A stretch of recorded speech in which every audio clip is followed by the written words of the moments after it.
Hey there guys, I am the Six Machine and welcome back to another Warhammer video. So it appears that the Sisters of Battle second wave is going to be much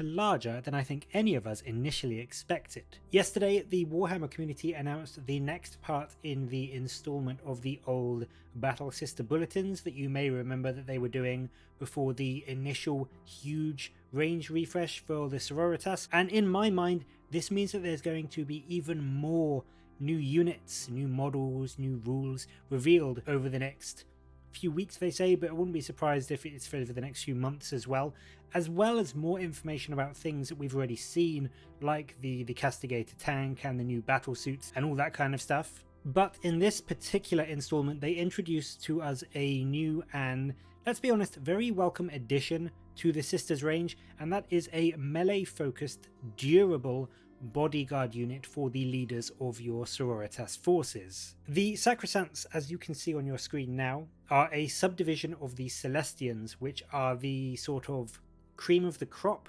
of a Sisters force, but these, unlike the current Celestians, which are very shooting focused, these guys have a lot more of a close-up combat unit look about them. Now we do of course already have things like the Sisters Repentia, but whilst they are, I suppose, sort of more fallen, disgraced sisters who have failed in some way, these girls are exceptionally skilled and highly revered amongst the rest of the orders. So it's a nice mix as well, in my mind, about how you want to play your Sisters force, whether you want them to be a very ordered, militant, strict kind of force, or just this crazy, rampaging, fanatical army. I like the fact that you can choose both, and both of them, I think, will be viable options for your melee contingent. As for the models themselves, you can see that they have a very imposing, mean-looking halberd or polearm, but the article does state that they are either armed with these or with a variety of maces. Now, whether these will just be the standard Power Maul style of profile with +3 strength, -1 AP and 1 damage, and also the sort of Power Axe style of profile with +2 strength, -2 AP, obviously we don't know yet. Either way, personally I don't see either of the weapon options pushing them past strength 6,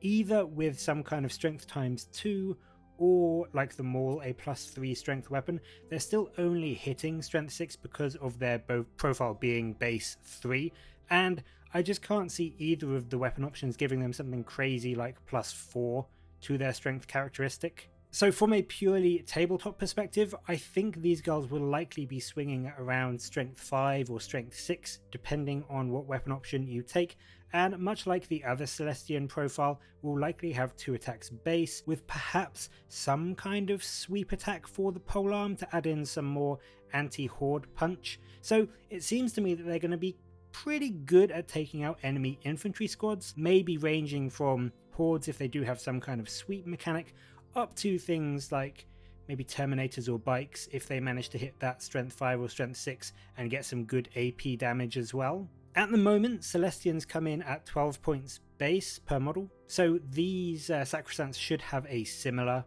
profile I think, and they will likely come in a squad of 5 based on the size of the model, so it shouldn't be too expensive to put a squad or 2 of these onto the tabletop and use them to clear out some enemy squads for your force. I do however think that you will still need to be looking at things like mortifiers, penitent engines, or even the new Paragon warsuits for some heavier anti-vehicle work, as with in all likelihood a upper limit of strength 6, they aren't going to be doing too much damage against toughness 7 or toughness 8 vehicles in my opinion, and that's not what you should be aiming these girls at. The other main point to note for this unit is that they have some very nice ornate shields as well.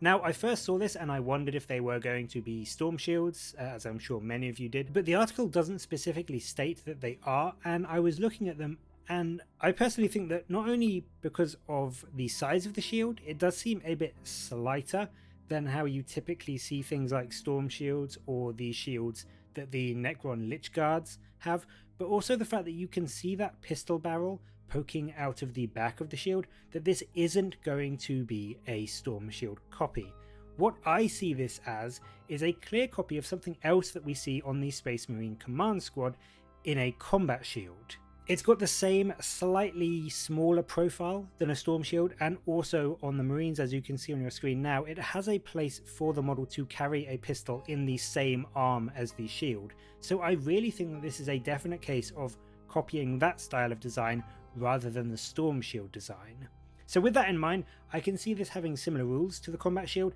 which is +1 to the unit's armor save, much like a Storm Shield gives, but instead of that 4-up invulnerable, it gives them a 5-up invulnerable instead. And I think that seems about right, to be honest, when you look at the model. Giving these sisters essentially a 2-up armor save and a 5-up invulnerable save will definitely make them very good, very tanky bodyguard units for the other Sisters of Battle HQs, whilst not making them essentially Sisters carbon copies of things like Bladeguard veterans. Although on that note, I do think that if you are going to compare these models to anything in the Space Marine Codex, it probably would be the Bladeguard vets. They are just a slightly tweaked, slightly lesser Sisters equivalent of that unit. Overall, I am really excited for this. I love how they look. I think that that kind of pose there with the pole arm is really Sisters of Battle-esque, and it looks really imposing, really intimidating, and really cool. And I'm really excited to see what the other models in the unit look like, whether they're really dynamic or if they do just look like bodyguards, because that pose there, like, it looks like she's just standing there kind of waiting, guarding her canoness or whoever it may be that she's protecting, just waiting for the enemy to charge into them and do this horrendous counterattack into their lines. So I'm really excited to see the rest of the models for this squad, and I'm also really pleased that Games Workshop didn't just do a quick refresh of the old Sisters range and just call it a day there and say, you know what, that's it, all done and dusted for the next couple of decades. They really do seem to be putting in the effort to making the Sororitas a much fuller army, with not only all the old classic stuff that older players like myself remember, but also introducing all these new models like the Paragon Warsuits, like these Sacresants, and even the Castigator tank, which I know is a Predator chassis, but it is a new unit for the Sisters as well. So I'm really excited to see what else is coming in these Sisters of Battle posts over the next few weeks, and seeing what other new units the Sisters are going to be getting. So that is it for today. What do you think of the new Sisters of Battle models? Not only these ladies, but things like the Paragon Warsuit and the Castigator tank as well. And I would love to know what other units or ideas you would like to see Games Workshop bring along for the Sisters in the future. And I'd also love to know what kind of melee profile do you think these girls will have on the tabletop? Do you think I'm right in my strength 5-6 assessment? Or do you think they will have some way to really punch into some heavier tanks and get maybe up to strength 8 or something if you really kit them out right? Let me know in the comments below, and as always, thank you very much for watching. Please do like and subscribe for more Warhammer content from me, but until next time, I'll catch you later, guys.